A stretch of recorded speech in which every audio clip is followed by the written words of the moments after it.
So for this one, which expression represents the total area of the large rectangle? Select all that apply.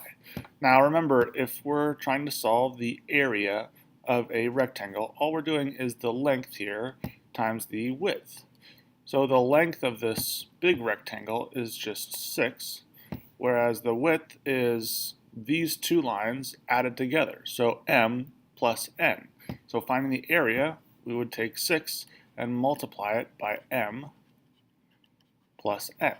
So we know that A is an expression that represents the total area.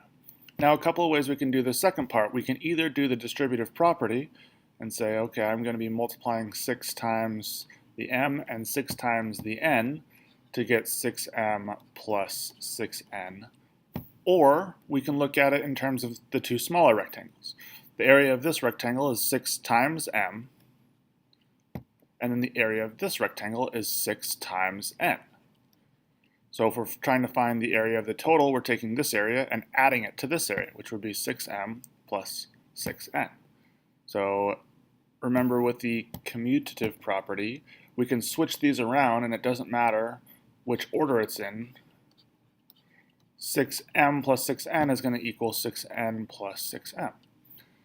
Now, remember, if we're talking about the commutative property, the same applies to multiplication. So if I'm saying that 6 times m plus n is going to give us the rectangle, then if I switch the n and the m, because of the commutative property, and then I switch the 6 and this entire parentheses here, it's going to still give us the same answer. So A, C, and E are all representative of the total area of the rectangle.